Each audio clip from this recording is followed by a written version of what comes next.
Welcome to the Silver Screen Guide podcast. Join Corbin and Alan, along with guest hosts, as they bring their love for the cinema to discuss films from every genre and decade. Learn about the history of the film, little-known facts, and insightful explorations while they enjoy discussing your favorite film. The curtain is rising and your podcast is starting, so sit back, relax, and enjoy your guide to the silver screen. Welcome, listeners, to another special review. Last week, I reviewed The Animatrix as a bonus onto all 4 live-action Matrix films that I reviewed, so those are linked below if you haven't heard my thoughts on the new Matrix movie and the previous trilogy as well, so go ahead and check that out. But as usual, we always do a best and worst of. I did miss it last year. That was kind of what I'm calling the lost year in cinema. A very strange year, how everything was just, shut down in 2020. Unfortunately, some things went to streaming, but some didn't. But I am going to be talking about my favorite movies of 2021, my least favorite movies, my favorite TV shows, and my least favorite TV shows. And I'm also going to be talking about HBO Max. I do want to talk about that. Maybe I'll do a video on that eventually. But HBO Max released all of their movies day and date, and I watched all of them except for one. And I'm going to give you an idea of whether I thought it was worth it or not. Well, I watched, just wait for it, listeners. Drum roll, please. I watched 285 movies in 2021, 15 short of 300. That was a good year for me, I guess. That may be a record for how many movies I watched. I don't have a Letterboxd Plus or Pro or whatever it's called, unfortunately. Those always gave me some great stats. I always enjoyed looking at those. Maybe I'll, get that eventually, but in years past, I've shared with you some deeper stats, but that's what I've got for you right now is 285, tons of great stuff. But as far as movies that were new to me, because that includes all of my repeats, because I watch repeated movies along with new movies. But in 2021, movies that I had never seen before, I watched 191 movies that I had not seen. I did some specials on certain ones like Jumper. Go check out my review of Jumper. I will link that below. Kind of looked at some movies from the early 2000s. That was fun. The first movie I saw in 2021 was We Can Be Heroes. And The Midnight Sky. I guess it was kind of a tie between those. Looks like the Bill and Ted trilogy. Saw that for the very first time. That was so fun. But the last movie that I saw was The Innocents. That's right. I saw The Innocents with Alan. Technically, it was kind of a tie with Catwoman. Watched that as well. That was our first time watching that little beauty. But nevertheless, let's jump into my favorite movies that I watched this year. New movies, these are favorites that I had not seen. So my top 10 were, The Father. I gave it 10 out of 10. Incendies. I'm going to cheat here a little bit. Apple TV Plus's mini-series, which Letterboxd does consider a movie, Lisi's Story. If you haven't watched that, I gave it a 10 out of 10. I just thought it was completely brilliant. Alan showed me The Passion of Joan of Arc, Pieces of a Woman, another miniseries, Chernobyl, and DUNE. Those were my favorite movies. I did do a lot of other movies that I thought were great that you can definitely go and check out. There's too many to list here, but those are the top new movies that I saw in 2021 that I loved. But with highs always comes lows. So I did watch some stinkers, some truly awful films. Those were Blood Rain 2, Deliverance. I watched that because Now Playing was reviewing it. The 2021 Tom and Jerry movie, Alan and I actually watched and reviewed that. I'm going to link that below. Borat's subsequent movie film, turned that one off. Space Jam: A New Legacy, 1 out of 10. Thought it was absolutely garbage. Spiral from the Book of Saw was terrible. Catwoman. Let's do a couple more. Blood Rain, The Third Reich, Jason X. Reminiscence was another awful one. The Good Lie. Freddy's Dead, The Final Nightmare, New Nightmare, The Green Knight. Those were some of the worst movies. The Perfect Score, I'm gonna throw that one in there as well. If you haven't heard of it, it's just really bad. Chris Evans, Scarlett Johansson, 2004 movie. Um, I can't say check it out, but it's definitely a strange one, and tons more garbage that I'm just scrolling through right now. But if you want to look at this, listeners, my Letterboxd profile is always linked below, so you can actually follow along with me. Just go to my lists and click on every new movie I saw in 2021, and you can look all through it. It's all available for you to look at. So before we move on to TV shows, let's go over and look at the HBO Max same-day premieres ranked. All 15 movies. The only one I missed was Cry Macho. As soon as it jumps back onto the service, I will be checking it out, but I did watch everything else.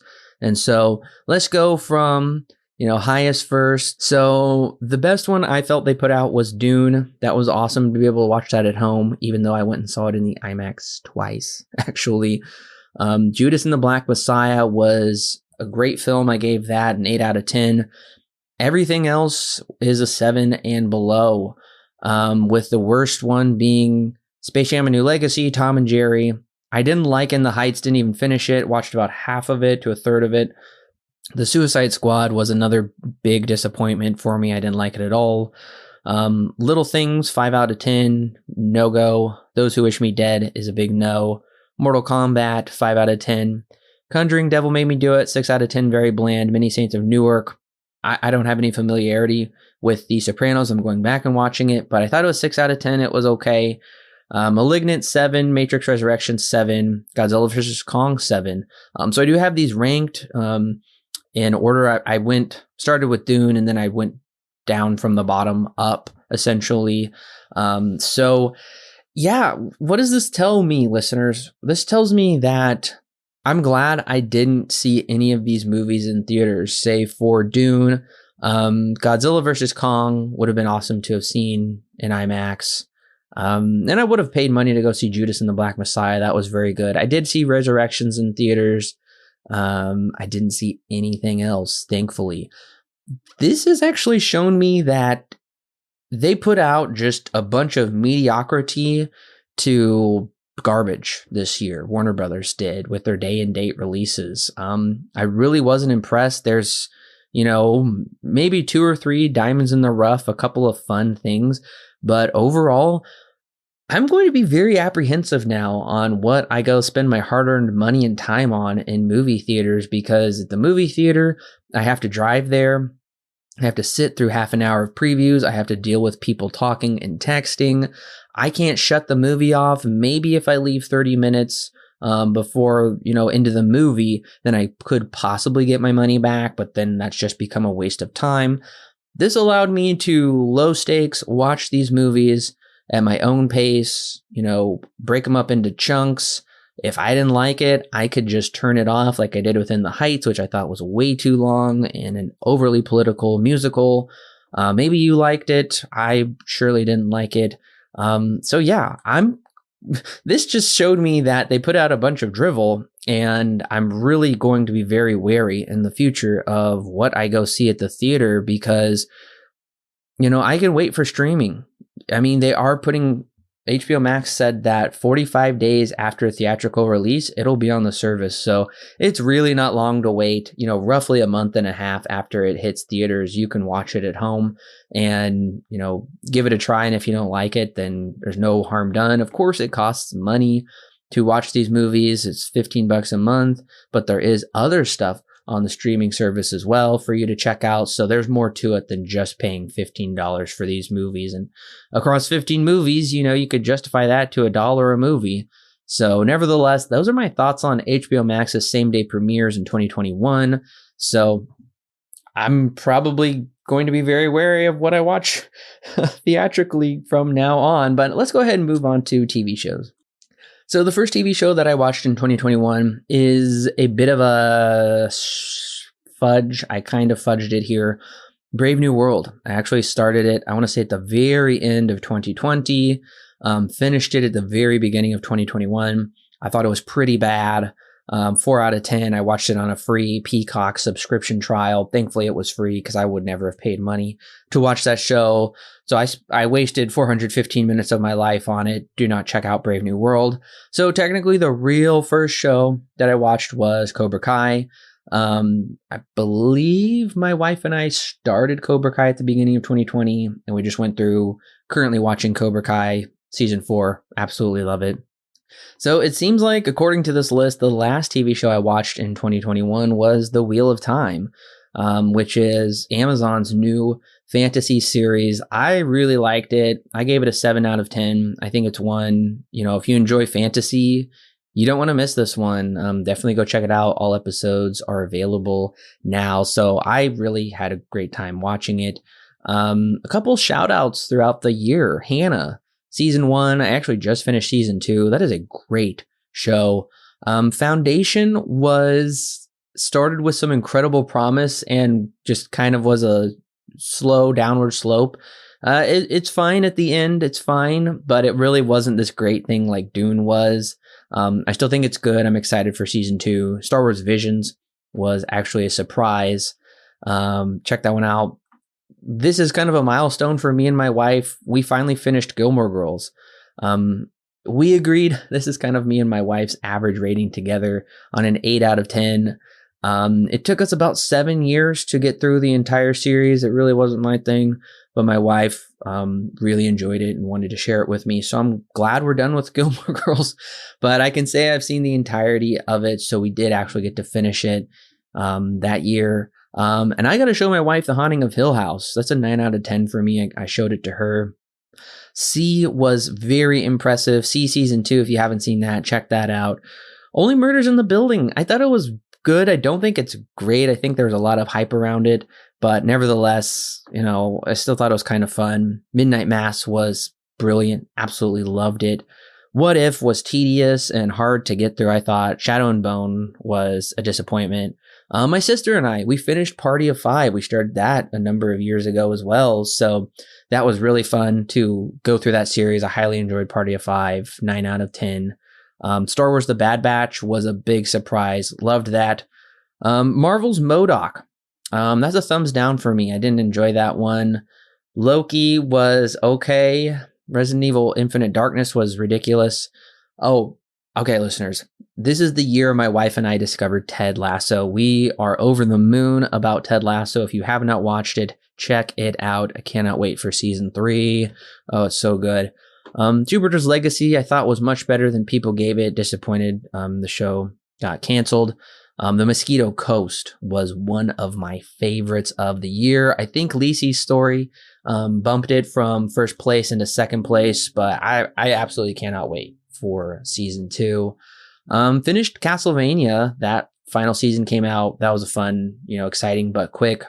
Falcon and Winter Soldier, I reviewed that one. I reviewed mostly all of the Marvels released that year. I didn't like it. Didn't think it was good. Servant season 2 was a drop in quality. I dropped that down to a 7 out of 10, but nevertheless, I still think people should check it out. Losing Alice was strange, but great in many ways. I rewatched Freaks and Geeks with my wife. We own the Blu-ray collection. That's a 10 out of 10 for me. One of my favorite shows. So overall, that's not even all the TV shows that I named. It's on my IMDb profile. That's probably a little harder to find, but if you can, it is a private list, but I can make that a public list if anybody's curious about all the TV shows I rated and watched that year. But that's pretty much a major rundown of everything that I saw. So in total, I watched 41 TV shows, like 41 series in 2021. So that's more TV than I had ever watched before. So that was a big deal to me. I really did want to kind of make TV more of a priority. Trying to learn a good balance between TV, video games, and movies. But that's my list for TV, listeners. I'm curious what your list is. So this has been my best and worst of 2021. Curious to see what 2022 has in store. Did I miss some movies that I should have checked out? I'm currently watching Cherry on Apple TV Plus. I missed that movie, so I'm going back watching Tom Holland after I saw Spider-Man No Way Home. I did see opening weekend, had a blast watching that. Well, listeners, go ahead and email me at soberscreenguide95@gmail.com. Tell me your best and worst of 2021. TV shows and movies, even throw in some video games if you like, books, any physical media, any digital media. I'm curious to know what you thought, but that's my list. I'm curious to know what your list is. So if you haven't subscribed, don't forget to subscribe. I've got some exciting reviews coming up for you. We're going to be doing more with the YouTube channel this year, but this kind of rounds out some of the specials and intros for the new year. We got to reflect and look back on 2021, finish out some series. I'm excited for the series coming up. I'm going to be announcing those soon, so that's why you want to subscribe so you will not miss out. So thanks for coming along with me on Best and Worst. Curious what yours are, let me know, and I will see you next week, listeners.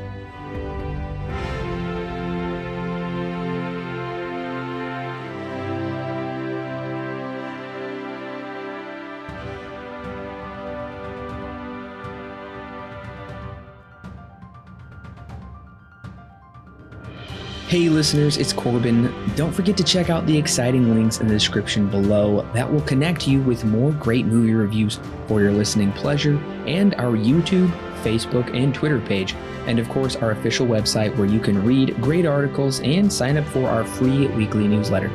Also, if you want exclusive bonus content such as extra movie reviews, movie commentaries, and our thoughts on the latest movie news and trailers, plus more, then check out our Patreon page. It's a great way to help keep this show free, and it gives you great content that's yours to keep.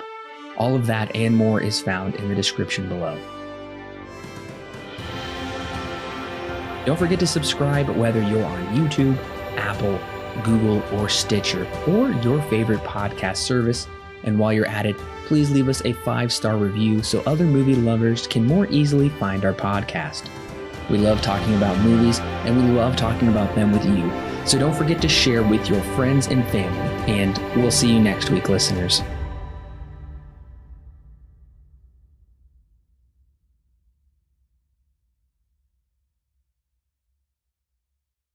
The Silver Screen Guide podcast is edited and produced by Alan and Corbin. Intro and outro music is created by Thomas Rankin. The thoughts and opinions herein expressed are those of the individual and do not necessarily represent those held by Silver Screen Guide. Silver Screen Guide is not affiliated with any company or individual involved with the creation of this movie or TV show. No portion of the podcast may be used without express written permission from Silver Screen Guide. 280. Wait, is that 8? Yep, it is. Man, I'm getting old. I can barely see. Anyways.